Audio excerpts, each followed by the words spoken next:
So I'm going to do a quick video here tonight. The first part's going to be an update for my buddy Captain Jeff of CJS Knives via some heat treating that I'm doing for him. And the second part, I wanted to give some other information to you guys about a few different things. But before I give the update for Jeff, I really want to encourage the rest of you, if you have not already, to visit his webpage as well as his YouTube channel. Subscribe to his channel, bookmark his page. And definitely keep up to date with what he has going on. He's really got some really neat projects in the works that I'm excited about seeing progress as well as come to completion. I know he's excited about them. And he's got some pretty unique knife designs that he's working on that I'm really looking forward to see. And I think the rest of you guys will be interested in them as well. You can find his website at www.cjsknives.com. That's Charlie Juliet Sierra Knives.com, where you can find a link to his YouTube page as well, and I'm sure he'll be commenting below this video where you can also link to his page. But his channel name, if I remember correctly, is CaptJeff78, CaptJeff78.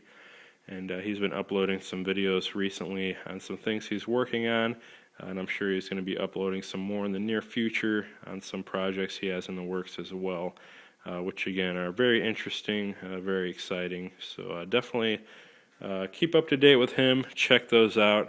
I think you'll be pleasantly surprised. Also check out his most recent neck knife design, which I'm heat treating 2 of those tonight for him. It's called the CJS Ironclad. It's a very well designed knife in my opinion. I was able to handle one up close and personal the other day. I was very impressed by the fit and finish as well as the design. And I really hope to own one for myself one of these days in the near future. I might have to work out some sort of a trade with him or get some money together. But it looks like a really great EDC neck knife. It's very lightweight, but very sturdy and very functional. So definitely check that out again on his website, as well as some videos that he's made on YouTube, kind of showing some work he's done on that. But real good knife maker, real great friend. Definitely encourage you guys to check him out and get to know him if you can. But Jeff, as for your update, I just want to let you know I am heat treating those 2 ironclads tonight. And so far so good. I went ahead and quenched them a little while ago after heating them up to temperature, and was very impressed with the results I got from that. They came out very straight, no twisting, warping, or cracking, and they came out very hard. They passed the file test with flying colors, both on the edge and elsewhere. Doesn't seem to be any problems there. Currently I'm tempering them on their first cycle for about an hour and a half at 400 degrees Fahrenheit.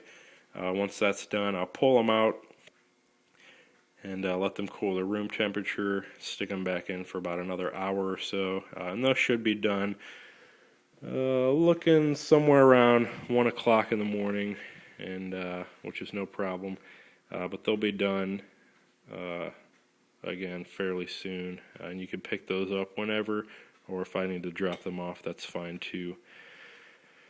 Now, as for the rest of the video, what I wanted to mention real quickly, I am working on sourcing some heat treating oil, or some professional quenching oil rather, which is called Parks number 50. And any of you knife makers who do your own heat treating have likely heard of it. It's supposed to be one of the best quenching oils that you can get, specifically for 1095 and other similar high carbon steels in that family. It approaches the quenching speed of a brine or a water solution, so you can get optimum hardness from this with a little bit more consistency and a little bit safer results than using water. And I'm not saying that it's necessarily going to make a huge difference by any means from what I'm using already, but I think I can see a little bit more of an improvement and a little more consistency by upgrading to that. So I think it's definitely worth the investment. So I've recently sourced some where I can find 5 gallons of it from a distributor. It's pretty hard to find, and it is somewhat expensive. But as soon as I get the money together for that, I'm definitely going to order some, and I'll probably do some tests as well, comparing it to the vegetable oil that I've been using and the processes that I've been using. I can't really do any real scientific tests, unfortunately, but I think I can do some kind of test and get a little bit of a result to show at least some kind of difference. And if not, oh well, but it's definitely well documented from other knife makers at how well it does work. So definitely look forward to that. Another thing I wanted to mention via heat treating, I was recently on one of the forums that I've been frequenting for knife makers, where I saw a little bit of a discussion on toaster ovens and how inconsistent they can be, and I wanted to address that for a quick minute here. A lot of knife makers tend not to use them because they can have temperature fluctuations. I've heard from some makers as much as 50 degrees from what you set them to what it's going to be when you're tempering your knife as the element turns on and off.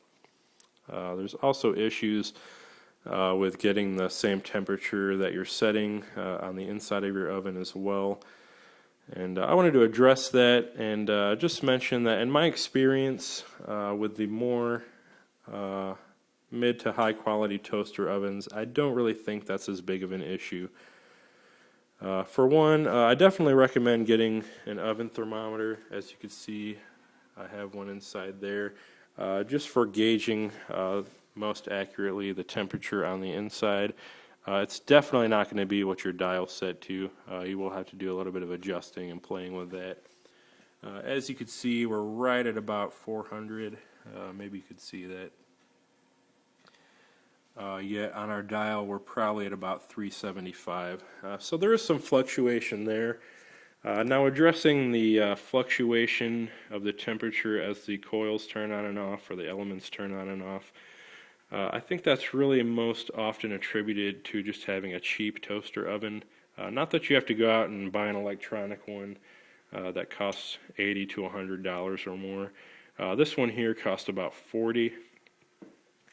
And it actually has 2 elements on the top, 2 on the bottom, so 4 altogether. I think that really helps versus one that only has 1 on top and 1 on bottom. So keep that in mind as well. But just don't expect a whole lot out of the $15 or $20 ovens that you can go out and buy at Walmart. Although that's where I got this one. It is a little bit more expensive. It's a little bit nicer. You get more consistent results with it.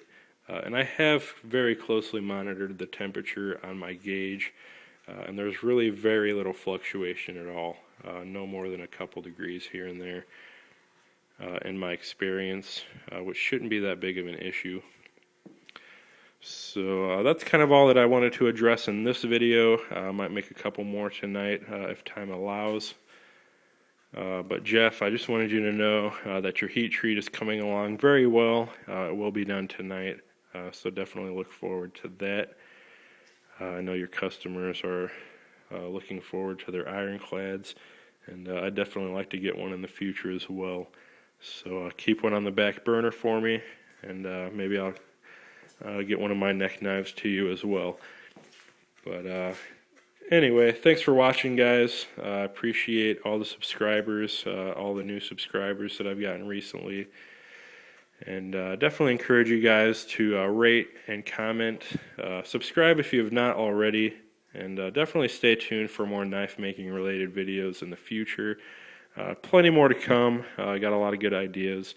So please stay tuned, and I'll talk to you guys later.